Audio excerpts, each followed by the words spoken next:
Il est 12h30. Madame, Monsieur, bonjour et bienvenue dans cette édition. Au sommaire ce vendredi, le portrait de Ézéchiel, un jeune peintre talentueux qui s'est fait remarquer dès son plus jeune âge par la qualité exceptionnelle de ses œuvres artistiques.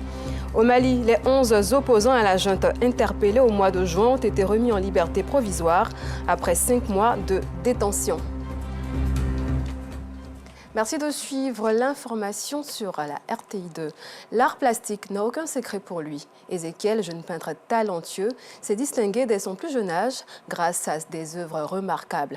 Ancien élève de l'enseignement général, il a choisi d'abandonner ce parcours pour se consacrer pleinement à sa passion en intégrant une formation professionnelle. Aujourd'hui, il réalise des tableaux qui captivent par leur finesse et leur créativité.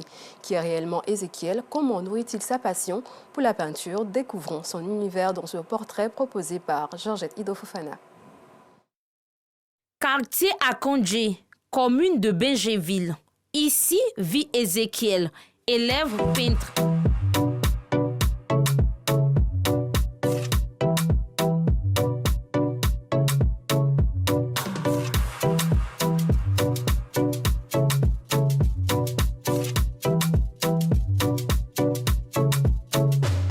Âgé de 19 ans, son amour pour l'art plastique débute dès le bas âge. En classe de maternelle déjà, il impressionne ses encadreurs. J'ai commencé à dessiner depuis la classe de la maternelle. J'ai commencé à dessiner avec des feutres sur des rames. Arrivé à l'école primaire, j'ai commencé à... quand le professeur donnait des schémas à coller, moi je les dessinais directement. Pour commencer déjà, je crayonne d'abord. Il finit de crayonner maintenant. Je lui fais un fond. Après le fond maintenant, j'essaie de suivre le crayon. Je fais de suivre le crayon et bon, apporter un peu quelques idées. Après son admission au BEPC, il abandonne l'enseignement général au profit de la formation professionnelle. Ézéchiel passe ainsi le concours d'entrée au CTAA, Centre technique des arts appliqués de Benjéville. J'arrive au collège, je vais aller faire la plastique. Après, bon, la plastique aussi. Bon, il était BPJ, bon, pas pour me voter, mais il était le meilleur là-bas. On bossait dans la plastique à essayer devant mes parents.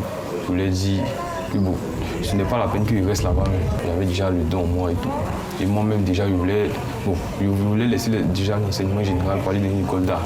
Ézéchiel est spécialisé dans l'expression picturale, une discipline qui consiste à traduire ses émotions ou sentiments sur un support. Dans ses œuvres, il met l'accent sur la situation des enfants défavorisés. Tout élève là-bas a le droit de choisir un thème et un sujet. Mon thème qui est le max et mon sujet qui est le Goli. Je travaille actuellement sur le Goli.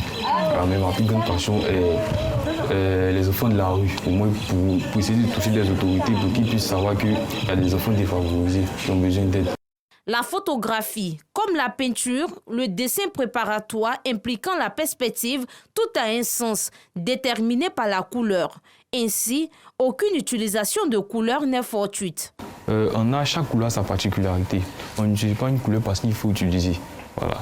Bon, déjà, ce tableau, j'ai utilisé l'orange pour exprimer le sable. Parce que le Goli, quand il danse sur du sable. J'ai utilisé le rouge-noir. Parce que la tête du Goli est rouge-noir. Et puis bon, j'ai utilisé la couleur verte parce que le Goli a une tenue de couleur verte faite à base de rameaux tissés. Maintenant, j'ai utilisé le blanc pour essayer de faire sortir les personnages qui dansent. Ézéchiel tire son inspiration du silence de la nuit. Il parvient à faire plusieurs tableaux par jour. Déjà, pour faire un tableau, ça dépend déjà de mon inspiration en fait.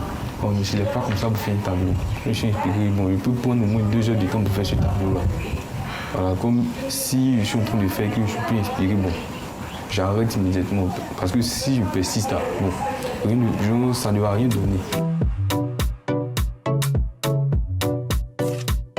Terminé, les beaux tableaux sont exposés à la terrasse de ses parents. Bon, ça, bon, je l'ai fait bon, par rapport aux enfants de la rue. Voilà, c'était pour sensibiliser, pour dire qu'il y a encore des enfants en détresse qu'il faut s'en occuper. Et bon, ça parle d'un garage dans un quartier défavorisé. Ce tableau qui est la femme africaine. Voilà, la femme africaine qui représente un peu la femme lobby. Mon pays lobby, on parlait tresse. Donc, il a utilisé la technique du collage pour coller des bouts de sachet. Ézéchiel reste une fierté pour sa mère qui invite les parents à accompagner leurs enfants dans leur choix. Je suis fière de mon fils. Je vais dire aux parents, il ne faut pas qu'on choisisse pour les enfants. Chaque enfant a son don. Nous, parents, on veut à tout prix que l'enfant fasse ce qu'on veut. Nous, au contraire, on a suivi la voie de l'enfant. Mais aujourd'hui, on ne regrette pas. Parce que de la passerelle de l'enseignement général à l'enseignement professionnel, il se retrouve. Il a tracé sa voie. Et il est à l'aise dans son élément, comme on le dit. Améliorer les conditions de travail d'Ézéchiel, c'est l'objectif de son père Kwaku. Un atelier est donc en construction pour lui permettre d'exercer librement son activité. Il faut booster la vocation quand quelqu'un veut faire quelque chose. Je travaille entre 1h du matin et 3h. Voilà. Et il dit, mais pourquoi ne pas lui faire un atelier? Et comme je suis en plein chantier encore, j'ai profité pour faire un atelier qui est en voie de finition, voilà, pour qu'il puisse réellement s'exprimer. Si Ézéchiel est une fierté pour ses parents, il reste un modèle pour son frère aîné. Dieu merci, il a eu sa voix. Moi personnellement, c'est une fierté pour moi de voir que, étant jeune, étant petit, il arrive à faire ce que d'autres de son âge n'arrivent pas à faire. Donc c'est une fierté, quoi. Le rêve de Ézéchiel, être un grand artiste peintre et faire des expositions lors de grands événements à l'international.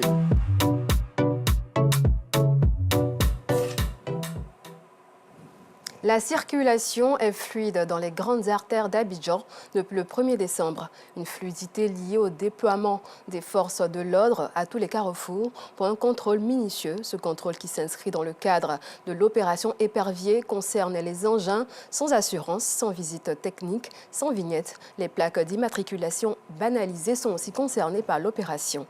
Nous Sankari. Voici à quoi ressemblaient les grandes artères d'Abidjan aux heures de pointe il y a quelques semaines. Il y était difficile de se frayer un chemin à cause des embouteillages. Aujourd'hui, c'est tout le contraire. La grande affluence des automobilistes sur ces artères a beaucoup diminué. C'est le cas en cette matinée du jeudi 5 décembre sur l'axe Adjamé-Abobo. Je vais contrôler mes pièces pour vérifier si j'étais à jour. Je suis effectivement à jour.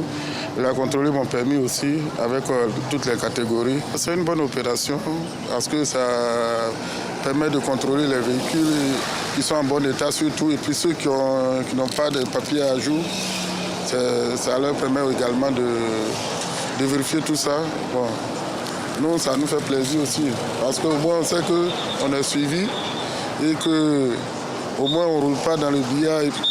Depuis le lancement de l'opération spéciale Épervier, les forces de l'ordre sont déployées à tous les carrefours pour un contrôle minutieux. Conséquence, plusieurs propriétaires de véhicules ont dû garer. Un arrêt qui fait l'affaire de certains automobilistes. Il y a les voitures qui ne roulent pas actuellement. Ça fait qu'on arrive à rouler normalement actuellement. On gagne et puis la recette aussi. Pour l'embouteillage, ça va. Moi, je roule tranquillement, il n'y a même pas de souci. Là, ce qu'il a mis en place, c'est très important parce qu'il y avait trop de voitures qui n'avaient pas de pièces, qui n'avaient pas d'assurance. En 3 jours, l'opération Épervier a permis de saisir plus de 7290 véhicules et motos. Des engins qui roulaient sans assurance, sans visite technique, sans vignette. Les plaques d'immatriculation banalisées sont aussi concernées par l'opération. Ces véhicules et motos saisis sont conduits dans un espace aménagé sur la route des Grands Bassam pour être mis en fourrière. Les propriétaires sont obligés de se conformer à la loi pour récupérer leur matériel selon les autorités policières. Elles entendent poursuivre l'opération durant tout le long du mois de décembre. La communauté musulmane d'Adjamé-Saint-Michel a rendu hommage au prophète Mohammed le week-end dernier. Lors de cette rencontre, les conférenciers ont invité les fidèles à adopter de bons comportements en prenant le prophète comme exemple. Ils ont profité du moment pour faire des prières pour la paix et la stabilité en Côte d'Ivoire. Assitan Diarra et Kadebachil. Ils sont venus du Mali, des villes de l'intérieur et des différentes communes du district d'Abidjan pour rendre hommage au prophète Mohammed, le prophète de l'islam. Cette rencontre, une initiative des Seydat Awa Djiré et la communauté musulmane d'Adjamé Saint-Michel. On a fait ça là à cause de la paix. de Côte d'Ivoire. Alhamdulillah, cette année, il y a beaucoup d'hommes et puis il y a beaucoup de grands chefs. Côte d'Ivoire, Mali, Sénégal, Burkina, tout. On a prié pour tout le monde. On remercie Dieu pour ce soir, pour notre cérémonie qui est placée sur l'amour du prophète. On a organisé cette nuit de Mawloud pour pouvoir vraiment donner les enseignements du prophète, vraiment dans sa vie spirituelle, tout ce que le prophète vraiment a vécu sur terre. On est venu vraiment expliquer ça à les jeunes et à les femmes, vraiment qu'on imite le prophète Mohammed. Lors de cette rencontre, les conférenciers ont édifié les fidèles sur la vie du prophète Mohammed. On a souvent dit aux frères et sœurs que la toute première chose que le prophète a inculqué à ses disciples, c'était l'éducation. Lorsqu'on a cette éducation-là, je pense que tout ira bien. Chaque fois qu'il y a une occasion qui se présente pour que on puisse le célébrer et commémorer sa naissance, ça nous fait toujours plaisir de venir apporter notre soutien et profiter aussi des bénédictions et apprendre aussi auprès des sages. On prie Dieu qu'il veille sur notre pays. C'est l'envoyé de Dieu, c'est notre guide. Donc c'est toute une vie.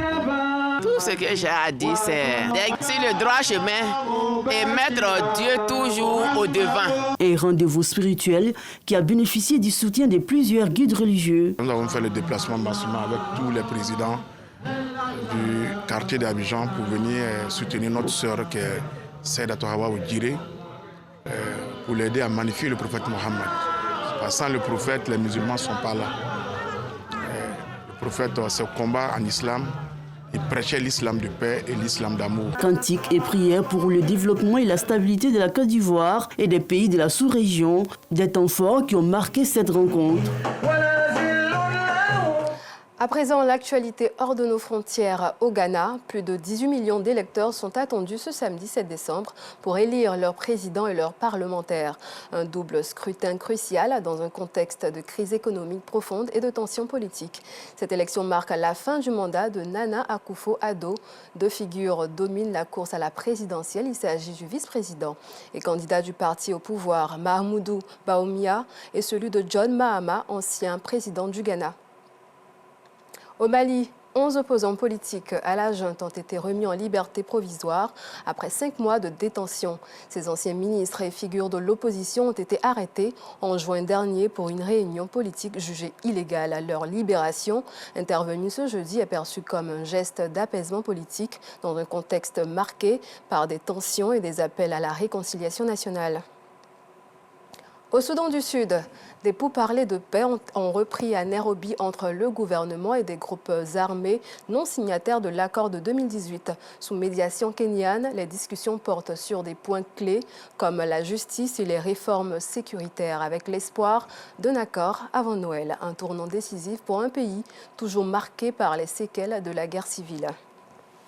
Fin de cette édition, merci de l'avoir suivi et bon après-midi à tous.